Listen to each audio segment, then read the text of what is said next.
Hello friends. आज हम सीख रहे हैं पंचांग का फोर्थ एलिमेंट दैट इज करण। करण, एक तिथि में हमारे दो करण होते हैं। करण दो टाइप्स के होते हैं, टू टाइप्स के होते हैं करण, फिक्स्ड एंड वेरिएबल। फिक्स्ड करण हमारे चार तरह के होते हैं, जैसे कि कृष्टुगन, किष्टुगन, शकुनी, चतुष्पाद, नाग। वेरिएबल हमारे 7 तरीके के होते हैं, बव, बालव, कौलव, तैतिल, गर, वानिश, विष्टि। अब फिक्स्ड हमारे अशुभ माने जाते हैं और इसमें विष्टि हमारा अशुभ माना जाता है। जब भी चंद्रमा विष्टिकरण में ट्रांजिट करता है तो बदरा पड़ती है। ओके, तो यहाँ पर हमारे दो तरीके के पक्ष होते हैं, शुक्ल पक्ष एंड कृष्ण पक्ष। शुक्ल पक्ष में 15 तिथियां होती है, इसी प्रकार कृष्ण पक्ष में 15 तिथियां होती है। ये हम पहले डिस्कस कर चुके हैं अपनी पिछली वीडियो में। तो जब भी हमारी शुक्ल पक्ष की प्रतिपदा होती है उसमें पहला करण फिक्स्ड होता है, किष्टुगन। उसके बाद आता है बव, देन आते बालव, कौलव, तैतिल, गर, वानिश, विष्टि। आफ्टर विष्टि फिर से बव, आपका जो वेरिएबल करण है वो स्टार्ट हो जाएगा। उसके बाद आता है बालव। इस तरीके से चलती हुई आपकी पूर्णिमा आ जाएगी। पूर्णिमा के बाद कृष्ण पक्ष आ जाएगा। जब आप चतुर्दशी में आप देखेंगे कि जब 14 तिथि जब आती है कृष्ण पक्ष की, उसमें आपका आता है विष्टि। विष्टि के बाद आता है शकुनी, ये भी आपका फिक्स आता है। उसके बाद आता है चतुष्पाद एंड देन नाग। जो हमारी ये 3 करण है ये हमारे सबसे लास्ट में आते हैं और ये हमारा स्टार्टिंग में आता है शुक्ल पक्ष में। ओके फ्रेंड्स, अब करण को कैलकुलेट करने का फॉर्मूला क्या होता है। करण को जिस तरीके से तिथि के लिए हमें सन का लॉन्जिट्यूड और मून का लॉन्जिट्यूड चाहिए था, वैसे ही करण को कैलकुलेट करने के लिए हमें longitude of moon and longitude of sun चाहिए। लॉन्जिट्यूड ऑफ मून में से ही आपको सबट्रैक्ट करना है लॉन्जिट्यूड ऑफ सन, और इसको फिर आपको 6 डिग्री से डिवाइड करना है। यहाँ हमने 6 डिग्री से ही क्यों डिवाइड किया, जैसा कि मैंने आप लोगों को बताया था, एक तिथि 12 डिग्री की होती है। तो करण कितने डिग्री का हो जाएगा, क्योंकि एक तिथि में 2 करण होते हैं, तो करण कितने डिग्री का हो गया, 6 डिग्री का। ओके, तो हमने यहाँ पे 6 से डिवाइड किया। ओके फ्रेंड्स, आप यहाँ पर 6 डिग्री से ना डिवाइड करें, तो अगर आप पूरी कैलकुलेशन को मिनट में करेंगे तो 6 degree is equal to 360 minute आएगा। वो हमने इसको सिंपल रखने के लिए 6 डिग्री से डिवाइड किया। चलिए एक एग्जांपल लेते हैं। लॉन्जिट्यूड ऑफ मून हमारे पास गिवन है 8 साइन पास 26 degree 04 minute and longitude of sun is 0 sine पास 4 डिग्री एंड 41 मिनट। जैसा मैंने आप लोगों को सब्ट्रैक्शन सिखा ही चुकी हूँ, तो 04 मिनट में से 41 नहीं जाएगा, तो यहाँ से उसने 1 डिग्री बोरो किया।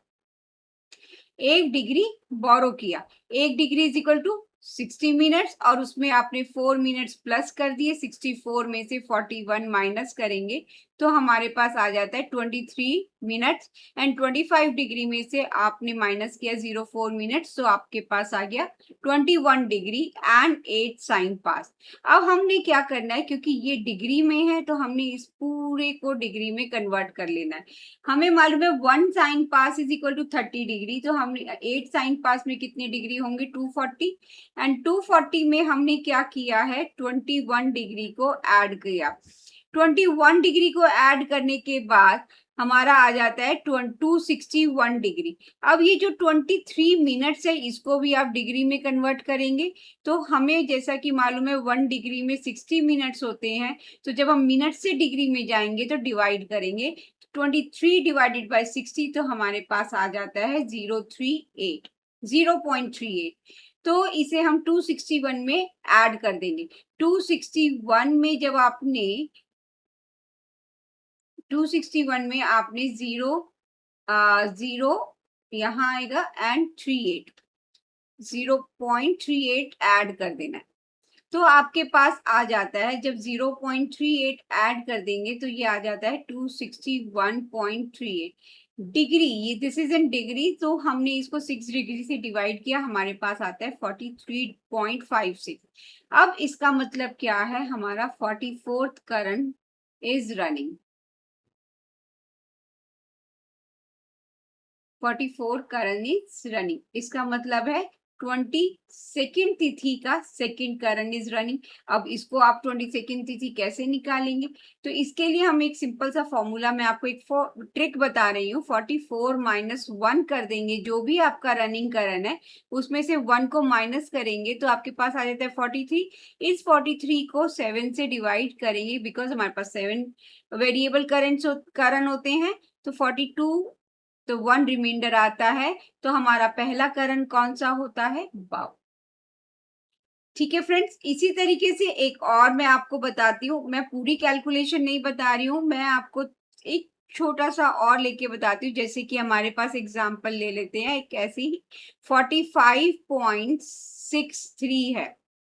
इसका मतलब क्या आया? आफ्टर डिवीजन 6 डिग्री से हमारे पास ये आता है 45.63। इसका मतलब 46th करण इज रनिंग।